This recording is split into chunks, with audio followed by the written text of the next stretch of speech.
వర్మ గారు, మీకు ఎప్పుడైనా కోపం వస్తుందా? I don't remember a single time నా లైఫ్లో నాకు కోపం రావడం. I don't believe that. Actually even I don't believe it some times because అది ఎలాగ అండర్స్టాండింగ్ వచ్చింది. Okay, first of all let us define ఏంటి కోపం అంటే ఏంటి. ఇప్పుడు రోడ్డు మీద ఒకడు వెళ్తున్నాడు, ఒక వెహికల్లో, ఒక స్కూటర్ ఏదో రాంగ్ రూట్లో ఎవడో వచ్చాడు. రాంగ్ రూట్లో వచ్చినప్పుడు రైక్ ఏంటంటే అది అరుస్తారు, లేకపోతే వెనకాల నుంచి ఎవడో కొట్టాడు ఒకటి టక్కని సార్, దాన్ని రోడ్ రేజ్ అంటారు. కొన్నిసార్లు కొట్టుకుంటాం, కొన్నిసార్లు చంపడం కూడా జరిగింది. చాలా ఫేమస్ కేసు ఉంది పంజాబ్లో, క్రికెట్ ప్లేయర్ ఎవడు రోడ్ రేజ్ అనేది. అది ఎందుకు నా రోడ్లో ఇటు వస్తున్నాడు, ఆబ్వియస్లీ మీకు థ్రెట్, ఒక ట్రాఫిక్ యాక్సిడెంట్ అయిందో లేకపోతే ఏదో జరిగింది, దాంట్ నుంచి ఒక విపరీతమైన కోపం అనేది మీరు రైట్ అనే ఒక కన్విక్షన్ నుంచి వస్తుంది. సో నేను రైట్ రాంగ్ అనేది నమ్మను కాబట్టి నాకు కోపం ఉండదు.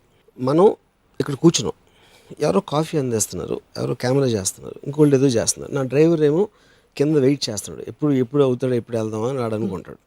అందరూ వాళ్ళ పొజిషన్లో వాళ్ళ కేపబిలిటీ బట్టి, వాళ్ళకున్న సిచ్యువేషన్ బట్టి they have to be you know. అప్పుడు ఒక హుదూద్ సైక్లోన్ వస్తే మనం ఏం చేయలేం కాబట్టి దాక్కుంటాం. So we all have limited powers point. కానీ ఇలా చేయకూడదు, ఇలా చేయాలి అని రిలీజియన్ కానీ ఒక సోషల్ ఫ్యాబ్రిక్లో, సోషల్ స్టాండర్డ్స్ కానీ ఒక మారల్ స్టాండర్డ్స్లో ఇది కరెక్టు ఇది రాంగ్ అని కొన్ని నియమాలు పెడతాయి ఇది సొసైటీ ఇన్ వేరియస్ వేస్. దాంట్లో నడుచుకుంటే కరెక్టు, దాంట్లో రాంగ్ అయితే కరెక్ట్ కాదు. సో కరెక్ట్ కాదన్నోడు వాడి గిల్ట్ ఉంటుంది కాబట్టి వాడి మీద విరుచుకుపడతారు. రాంగ్ సైడ్లో రైట్ సైడ్లో అనేది అక్కడి నుంచి వచ్చింది. అప్పుడు ఎవడైతే కారు దిగాడు, వెనకాల నుంచి కొట్టాడు అనుకోండి, సపోజ్ ఒకడు, నేను కారు నడుపుతున్నాడు, వాడు వెనకాల నుంచి వచ్చి గుద్దాడు, అన్నాడు కింద దిగుతాడు కోపంతో. అవతల కారు నుంచి దిగినోడు వీడికన్నా ఒక్క అడుగు పొడుగుంటే ఆడ కోపం దిగిపోతుంది. ఎందుకంటే అంతే, బికాస్ మీకున్న ఇండిగ్నేషన్ కూడా ఒక లిమిట్ ఉంటుంది. ఇప్పుడు నాకు తెలుసు, నాకు ఒక మేకప్ మ్యాన్ ఒకటి తెలుసు, ఆడికి విపరీతమైన కోపం వచ్చేప్పుడు ఆడి వాచ్ తీసి కింద పడేసాడు. ఐఫోన్ 6 అయితే ఐఫోన్ 6 పక్కన పెట్టాడు. That's question of cost. అప్పుడు ఏంటి, నేను కంట్రోల్ చేసుకోలేనండి అసలు కోపం, ఎరగొట్టేస్తానంటే అప్పుడు నీకు ₹1,00,000 వాచ్ ఇస్తే ఎరగొట్టడు. ఎందుకంటే అప్పుడు దాని వాల్యూ బట్టి ఇది అవుతుంది. ఇప్పుడు గాజు గ్లాస్ ఉంది, మీ మీద కోపం వచ్చి నేను టక్కని దాన్ని కొట్టాను, అది ఇరిగిపోయింది. ఎందుకు, నాకు సబ్కాన్షియస్గా దాన్ని ఇరగొట్టేంత పవర్ నాకు ఉంది అని తెలుసు. అదే మీరు ఫుల్ ఐరన్తో చేసిన ఫిక్స్డ్ పెట్టండి, నా చెయ్యి ఇరుగుతుంది కొడితే, అప్పుడు నా కోపం కంట్రోల్లో వస్తుంది. సో ఇప్పుడు మీరు మీ ఇంట్లో మీ పనివాడు బాగా, నేను పనివాడు బాగా చేయలేదు, ఎంట్రా నన్ను అరిసి ప్రతన కోపం వచ్చేది. అది ఆబ్వియస్లీ అది దావుద్ ఇబ్రహీం మీద అంత తొందరగా కోపం రాదు. ఎందుకంటే దావుద్ ఇబ్రహీం ఏం చేయలేమని తెలుసు మనం, అందుకని అది భయంగా మారుతుంది. సో కోపానికి భయానికి చాలా deep interlink. First of all I will stop you there. మీకు అస్సలు కోపం రాదన్నారు. సపోజ్ హైపోథెటికల్లీ నేను మీకు అసిస్టెంట్ డైరెక్టర్, రేపటి షార్ట్స్కి అన్ని ఫైల్స్ నా దగ్గరే ఉన్నాయి, 7 గంటల కాల్ షీట్, నేను 12 గంటలకు వచ్చాను అనుకోండి, మీకు కోపం రాదా నా మీద? ఇప్పుడు నా పరిస్థితి అర్థం చేసుకుంటారా? There is a line difference between కోపం అండ్ ఇరిటేషన్. ఆఫ్ కోర్స్ కోపం ఎమోషన్, ఇరిటేషన్ ఎమోషన్ కాదు. ఇరిటేషన్ అనేది మీరు చేసేదాన్ని ఎవరు ఆపుతున్నారు, ఆపుతున్నప్పుడు నేను తెలిసే ఏంట్రా ఇది అంటాను, ఇంత పని చేస్తావా, అది కోపం. అంటే అది that is emotion driven thing, అది నాకు రాదు. ఇరిటేషన్ అనేది because you're being physically or mentally subjected to irritant. What is an irritant? Irritant is not, anger is a very strong emotion, or I might take a logical decision because వాడికి నా కోపం రాదు అని వాడు అనుకోకుండా నేను కోపం నటించవచ్చు. బికాజ్ కోపంతో మీరు కొన్నిసార్లు పని చేయించవచ్చు ఎవరితోనో. ఇప్పుడు చాలాసార్లు ఇప్పుడు ఇంకొక ఎగ్జాంపుల్, ఒక భార్యకి కోపం వస్తుంది భర్త మీద, ఏంటంటే రీతికి వచ్చాడా ఏంటి, ఏదో నిలదొక్కుతుందని మాట్లాడతాం. అది ఎప్పుడు అవుతుంది, బికాజ్ నేను భార్యని, నన్ను చూసుకోవాల్సిన ధర్మం నీకుంది అని ఒక ఆ గిల్ట్ ఆస్పెక్ట్ మీద షీల్ ప్లే ఆఫ్ ద కోపం. కానీ దాని వెనకాల ఏంటి, దాని సోర్స్ భయం. ఇంకొకసారి పెళ్ళి అయిపోయిన తర్వాత ద ఓన్లీ థింగ్ అంటే, నాకు తెలిసిన ఒక కపుల్ చెప్తున్నాను, ఆడికి ఎఫ్ఐఆర్ ఉందా అని ఒక అనుమానం వచ్చింది. ఉంటే ఆ అనుమానం నుంచి నువ్వు రావట్లేదు లేకపోతే అది ఇది అని కొన్ని ఇలా చెప్పేసి the anger will be rising, గొడవలు ఏదో స్టార్ట్ అవుతుంది. అప్పుడు వాడి ఫీలింగ్ మారిపోయింది, వాడి తప్ప అనేది that's a separate topic all together.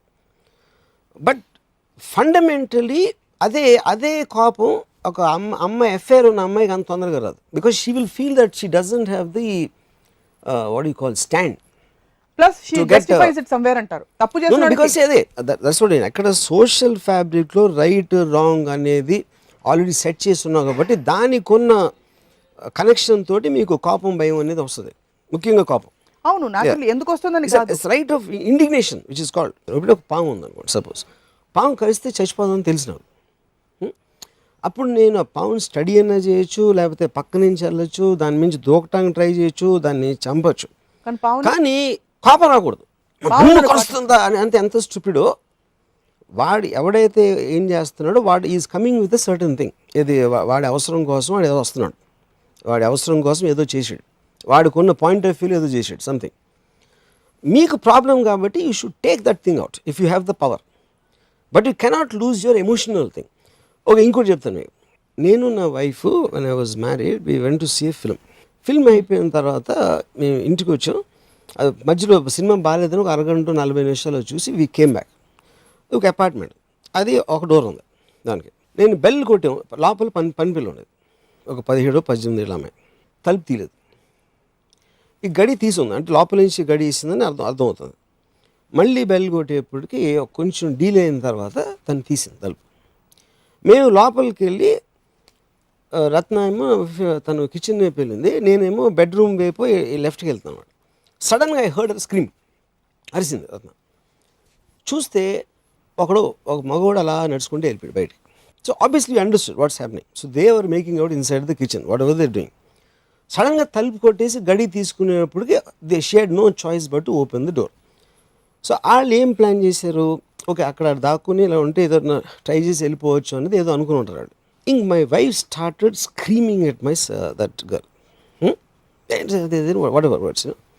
నేను తను మనం పని చేస్తుంది, తను సెక్స్ లైఫ్లో ఏం చేస్తుంది, ఎవరితో అఫేర్ ఉంది అని నన్ ఆఫ్ అవర్ బిజినెస్, ఒక పాయింట్. రెండో పాయింట్, మనం లేనప్పుడు తను వేరే బయట వాళ్ళని రానిస్తుంది, ఏదో వాట్ ఎవర్ తన యాక్ట్ అనేది మనకు సంబంధం లేదు.